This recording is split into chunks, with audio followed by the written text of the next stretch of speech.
अच्छा, संमोहन. हा शब्द ऐकला की काय येतं डोळ्यासमोर? ते फिरणारं पेंडुलम किंवा स्टेजवर कुणाला तरी झोपून केलेली जादू, बरोबर ना? पण चला, आज आपण या सगळ्याच्या पलीकडे जाणार आहोत आणि हे समजून घेणार आहोत की आपलं मन, हो आपलंच मन, खरं तर कसं काम करतं आणि त्यात संमोहन म्हणजे नेमकं काय आहे. कारण सगळ्यात मोठा गैरसमज हाच आहे की संमोहन म्हणजे कुणाचं तरी मन ताब्यात घेणं. नाही, अजिबात नाही. उलट ते आपल्याच मनाला समजून घेण्याचा, त्याच्याशी बोलायचा एक जबरदस्त शॉर्टकट आहे. तर मग आज आपण हाच शॉर्टकट नक्की कसा काम करतो हेच तर बघणार आहोत. ठीक आहे. तर याची सुरुवात होते कुठून माहितीये? आपल्या मेंदूच्या अगदी बेसिक एकदम कोर ऑपरेटिंग सिस्टमपासून. आणि ही सिस्टम काही आजची नाहीये, हजारो लाखो वर्षांपासून आपल्यात आहे. ही आहे आपली फॅक्टरी सेटिंग, आपली मूळ आदिम सेटिंग. जेव्हाही कोणताही धोका समोर येतो तेव्हा आपला मेंदू जास्त विचार करत नाही, तो फक्त दोनच ऑप्शन देतो, एकतर लढा किंवा पळा. हीच ती प्रसिद्ध फाईट ऑर फ्लाईट रिॲक्शन, आपली जगण्याची मूळ प्रेरणा. आणि विचार करा ना, त्या काळात तिसरा पर्याय होताच कुठे? जे प्राणी किंवा आदिमानव विचार करत बसले की अरे बापरे आता काय करू, ते लगेच कोणाची तरी शिकार बनायचे. त्यामुळे नियम अगदी सोपा होता. एकतर आक्रमक होऊन लढा, नाहीतर जीव वाचवण्यासाठी प्रचंड वेगाने पळा. बस हेच दोन नियम होते जगण्याचे. बरं, आता वाटेल की आजकाल कुठे वाघसिंह आहेत. बरोबर आहे. पण आजकालचे धोके वेगळे आहेत. ऑफिसचा स्ट्रेस, नात्यांमधला तणाव, परीक्षेचं टेन्शन, हे सगळे आपल्या मेंदूसाठी नवीन प्रकारचे धोके आहेत. आणि गंमत म्हणजे आपली तीच हजारो वर्ष जुनी सिस्टीम या नवीन धोक्यांनाही तशीच रिॲक्ट करते. मग आपण एकतर चिडून भांडून रिॲक्ट करतो, म्हणजे फाईट करतो, किंवा मग सगळं मनात दाबून ठेवतो, त्या सिच्युएशनमधनं पळ काढतो, म्हणजे फ्लाईट. ओके, तर हे तर कळलं की आपल्यात एक फाईट ऑर फ्लाईट सिस्टम आहे. पण मोठा प्रश्न हा आहे की ही सिस्टम अचानक ॲक्टिवेट का होते? याचा ट्रिगर काय आहे? असं काय होतं की मेंदूला वाटतं की आता धोका आहे? याचं उत्तर आहे इन्फॉर्मेशन ओव्हरलोड, म्हणजे माहितीचा भडीमार. बघा, आपला मेंदू एकाच वेळी अनेक ठिकाणांहून माहिती घेत असतो. बाहेरच्या जगात काय चाललंय, म्हणजे बातम्या, नोकरी, नाती. आपल्या शरीरात काय चाललंय, म्हणजे वेदना, ताण. आपलं जागरूक मन काय विचार करतंय आणि आपल्या सुप्त मनात वर्षानुवर्षे काय काय साठलंय, या सगळ्याला आपण संदेश म्हणूया. सोपं जाईल. आता होतं काय की आपल्या जागरूक मनाची ना एक कपॅसिटी आहे. एका ठराविक मर्यादेपर्यंतच ते ही माहिती प्रोसेस करू शकतं. पण जेव्हा हे सगळे संदेश, हे सगळे मेसेजेस एकाच वेळे आदळायला लागतात, तेव्हा काय होतं?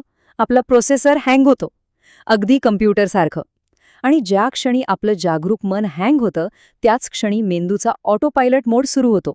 तोच आपला जुना मित्र, फाईट ऑर फ्लाईट मोड. आणि ऐकायला विचित्र वाटेल, पण इथेच सगळ्यात मोठा ट्विस्ट आहे. चिंता, म्हणजे जी अँक्झायटी आपल्याला येते, आणि संमोहन, या दोन्ही अवस्था एकाच कारणामुळे निर्माण होतात. हो, याच मेंदूच्या हँग होण्यामुळे. विश्वास बसत नाहीये ना? पण प्रक्रिया अगदी एकच आहे. मग फरक काय आहे? फरक आहे फक्त आणि फक्त एका गोष्टीचा, कंट्रोलचा. जेव्हा हा माहितीचा ओव्हरलोड अनियंत्रित असतो, भीतीदायक असतो, निगेटिव्ह असतो, तेव्हा त्याला आपण म्हणतो अँक्झायटी.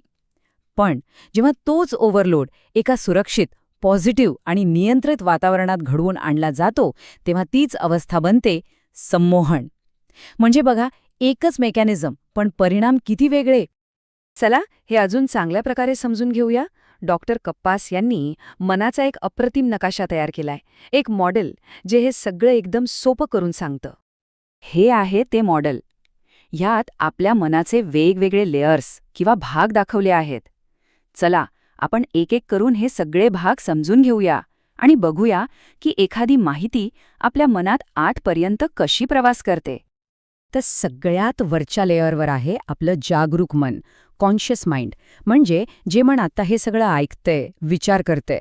पण याची मेमरी आहे ना, ती खूपच शॉर्ट टर्म आहे, साधारणपणे फक्त 90 मिनिटांची. विचार करा, 1.5 तासापूर्वी काय खाल्लं होतं हे आठवायला पण आपल्याला जोर द्यावा लागतो कधी-कधी, बरोबर?